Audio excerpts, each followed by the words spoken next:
अस्सलाम वालेकुम dear students, उम्मीद करता हूँ सब लोग खैरियत से होंगे। मैं हूं मोहम्मद नबी और आप देख रहे हैं मेरे YouTube channel the CS academy. और आज से मैं इस चैनल पर स्टार्ट करने जा रहा हूँ 9th क्लास का कंप्यूटर साइंस का कंप्लीट कोर्स का लेक्चर सीरीज। ठीक में हम जो है वो चैप्टर नंबर 1 से स्टार्ट करने जा रहे हैं। चैप्टर नंबर 1 है हमारा introduction to computer system, introduction to computing system. ठीक है। और इस कंप्लीट कोर्स के अंदर जो है हम तो ओवरऑल जितना भी सिलेबस है वो उसको कवर करने जा रहे हैं, और मैं कोशिश करूंगा कि एक बार आप ये लेक्चर सीरीज जो है वो कवर कर लेंगे, आपको ना कहीं पर ट्यूशन पढ़ने की जरूरत पड़ेगी और ना ही किसी कोई क्यूरी की जरूरत पड़ेगी। मैं इंशाल्लाह आप लोगों को जो है इस तरह से एक्सप्लेन करूंगा कि हर एक क्वेश्चन जो है, हर एक उस टॉपिक के बारे में जो एक्सपेक्ट कोई भी ओवरव्यू होगा, कोई भी पॉइंट होगा, मैं उसको कवर करने की कोशिश करूंगा। तो सबसे पहले हम स्टार्ट लेते हैं सिस्टम से। ठीक है। अब अगर हम सिस्टम की बात करते हैं तो हमारे अराउंड जितनी भी चीजें काम कर रही होती हैं वो सारी की सारी एक स्पेसिफिक गोल को अचीव कर रही होती हैं, और बेसिकली हम उनको सिस्टम बोल सकते हैं। हमारे पास अब हमारे पास दो तरह के सिस्टम होते हैं, एक नेचुरल सिस्टम होता है, एक आर्टिफिशियल सिस्टम होता है। नेचुरल सिस्टम जो नेचुरल रिसोर्सेज पे काम करता है और नेचुरली एग्जिस्ट करता है, और आर्टिफिशियल सिस्टम जो ह्यूमन मेड सिस्टम होते हैं, मोबाइल फोन हो गया, कंप्यूटर सिस्टम हो गया, गाड़ियां हो गई, ट्रक हो गए, और जितने भी ब्रिजेस हैं, स्कूल सिस्टम है, कॉलेज सिस्टम है, यूनिवर्सिटी सिस्टम है, ये सारे के सारे आर्टिफिशियल सिस्टम होते हैं, जिसमें बायोलॉजिकल सिस्टम, जिसमें बेसिकली फिजिकल सिस्टम आ जाते हैं, जिसमें केमिकल सिस्टम आ जाते हैं। ठीक है। अब हमारे पास जो बेसिकली एक सिस्टम को अगर हम डिफाइन करते हैं, ठीक है, तो वो बेसिकली क्या होता है, इंटरकनेक्टेड कंपोनेंट्स होते हैं। ठीक है, that work together to achieve a common goal. मतलब एक सिस्टम मल्टीपल इंटरकनेक्टेड कंपोनेंट्स का मजमुआ होता है जो स्पेसिफिक गोल को अचीव करने के लिए बनाया गया होता है। अब नेचुरल सिस्टम का अपना एक काम है। ठीक है।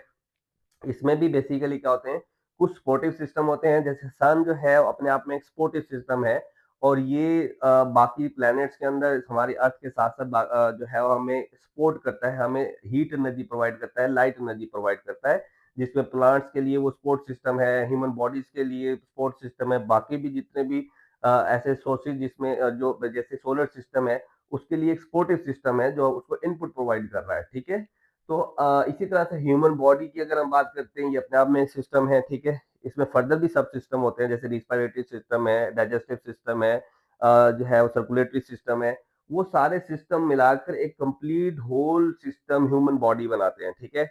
अब हर कंपोनेंट्स का अपना अपना एक स्पेसिफिक टास्क होता है। रिस्पिरेटरी सिस्टम का अपना टास्क है, जैसे हमारे हैंड्स का अपना है, नोज का अपना टास्क है, ईयर्स का अपना है। ठीक है। टंग का अपना है, आईज का अपना टास्क है। अगर हम एक भी कंपोनेंट सही से वर्क ना कर रहा हो ना, तो हम ओवरऑल जो गोल अचीव करेंगे उसमें कहीं ना कहीं कमी रह जाएगी। ठीक है। हो सकता है कि गोल अचीव ही ना हो, और हो सकता है कि अगर गोल अचीव हो रहा है तो वो उस तरह से अचीव ना हो जो हम डिजायर्ड क्वालिटी चाहते हैं। ठीक है। इसी तरह से कंप्यूटर हम जो है, हमारे पास एक सिस्टम है जिसमें हम जो है इंफॉर्मेशन प्रोसेसिंग करते हैं, डाटा प्रोसेसिंग करते हैं। ठीक है। मल्टीपल इसके और भी टास्क हैं, जिसमें ये सपोर्टिव सिस्टम के तौर पर भी काम करता है और इंफॉर्मेशन सिस्टम के तौर पर भी काम करता है। ठीक है।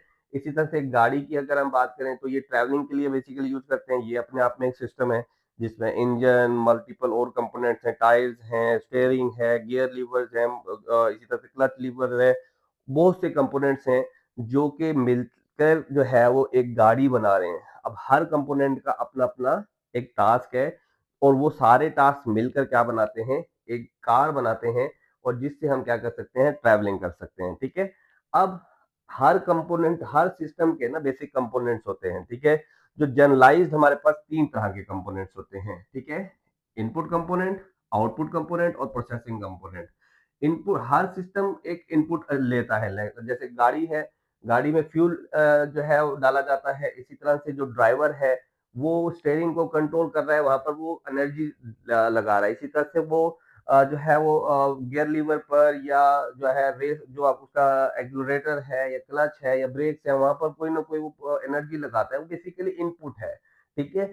अब इनपुट जाएगा, उसके अकॉर्डिंगली सिस्टम उसको प्रोसेस करेगा, और प्रोसेस करने के बाद वो हमें क्या देगा, आउटपुट जनरेट करके देगा, जो बेसिकली हमने बताया कि जो गोल हम अचीव करना चाह रहे हैं वो गोल हमारा क्या है, आउटपुट है। ठीक है। अब वो हर सिस्टम अपने अकॉर्डिंगली वो उसको प्रोसेस कर रहा है जो हम उसको इनपुट दे रहे हैं, और वो उसको आउटपुट जनरेट करके हमें प्रोवाइड कर रहा है। ठीक है। तो ये हमारा एक सिस्टम और उसके कंपोनेंट्स हो गए। अब सिस्टम जब डिजाइन किया जाता है, ठीक है, उसके ऊपर बेसिकली उसको कि एक सिस्टम होगा क्या, क्या गोल अचीव करेगा, ठीक है, उसके कंपोनेंट्स कैसे इंटरेक्ट करेंगे, वो हमें बताती है सिस्टम थ्योरी। हर सिस्टम की अपनी एक थ्योरी रहती है, ठीक है, जिसमें हम उस सिस्टम को स्टडी करते हैं, उसके गोल्स को देखते हैं कि एक सिस्टम को हम डिजाइन कर रहे हैं, उसके पर्पज क्या है, उसका बेसिकली डिजाइन करने के गोल्स क्या है, हम उससे क्या काम लेना चाहते हैं, ठीक है, गाड़ी से क्या काम लेना चाहते हैं। इसी तरह से मल्टीपल डिवाइसेस आप अराउंड देखते हैं सराउंडिंग के अंदर, उनका हर एक का अपना अपना टास्क होता है। अब जैसे लाइट्स हैं, लाइट से हमने क्या लेना है, लाइट एनर्जी लेनी है, फैन से हमने विंड एनर्जी लेनी है, ठीक है। हर सिस्टम का अपना एक गोल होता है, ठीक है। तो हम उसमें देखते हैं, स्टडी करते हैं सिस्टम को कि एक सिस्टम को क्यों डिजाइन किया जाएगा, ठीक है, और उसके कंपोनेंट्स क्या होंगे और वो कंपोनेंट्स आपस में किस तरह से इंटरेक्ट करेंगे और वर्क करेंगे। ये सारा कुछ हम सिस्टम थ्योरी के अंदर पढ़ते हैं, स्टडी करते हैं, और उसके बाद सिस्टम को डिजाइन किया जाता है। जितना बेहतर तौर पर सिस्टम थ्योरी डिजाइन की गई होगी, उतना ही बेहतर आपका सिस्टम डिजाइन होगा, डेवलप होगा, ठीक है।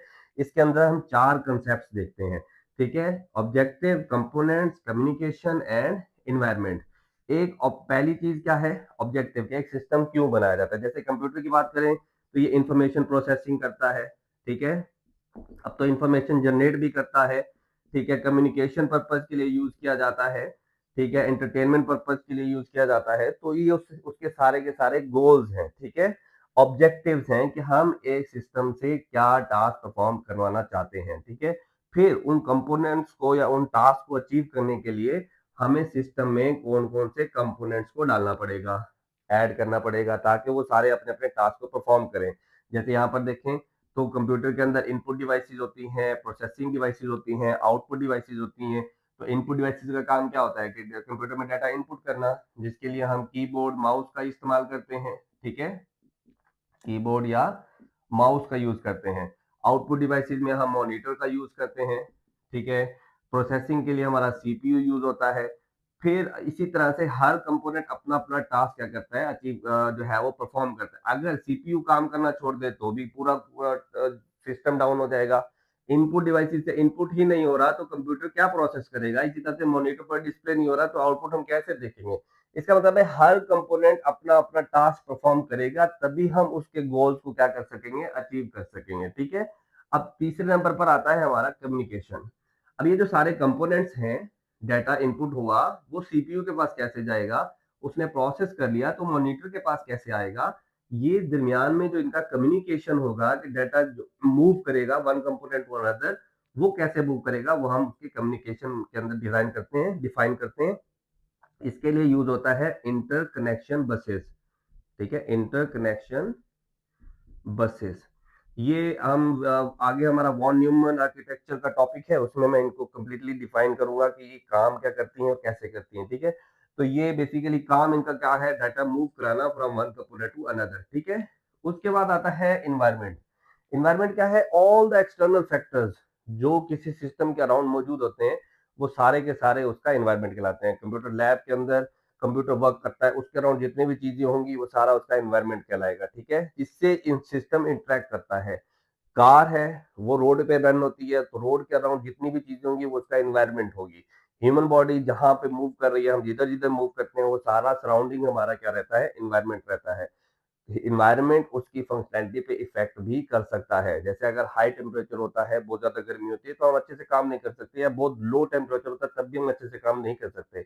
मॉडरेट टेम्परेचर पे ह्यूमन बॉडी सही से काम कर सकती है। इसी तरह से हर सिस्टम, जैसे अच्छा रोड होता है तो गाड़ी सही चलती है, अगर रोड टूटा फूटा होगा तो गाड़ी के ऊपर सही से ड्राइव नहीं कर सकोगे।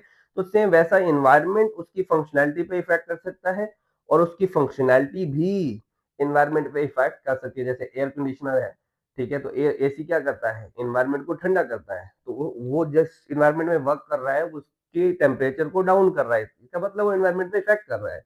तो वो सारा सराउंडिंग उसकी क्या रहेगी, इन्वायरमेंट रहेगी, ठीक है। तो होप सो आप लोगों को आज का टॉपिक जो सिस्टम हमने और सिस्टम थ्योरी जो है वो डिस्कस किया, ये आप लोगों को समझ आ गया होगा। इसके बाद हम जो है वो सॉफ्टवेयर सिस्टम को या सॉफ्टवेयर को डिस्कस करेंगे। तो आप लोगों ने अगर अभी तक चैनल को सब्सक्राइब नहीं किया तो फौरन से पहले चैनल को सब्सक्राइब कर लें, तो मैं कोशिश करूँगा कि इन लेक्चर्स को इतना थॉरली आप लोगों को समझाऊँ कि आप लोगों को दोबारा जो है वो इसकी ट्यूशन की भी ज़रूरत ना पड़े। तो मिलते हैं नेक्स्ट लेक्चर के साथ। आपने बहुत ज़्यादा ख्याल रखिएगा। अल्लाह हाफ़िज़।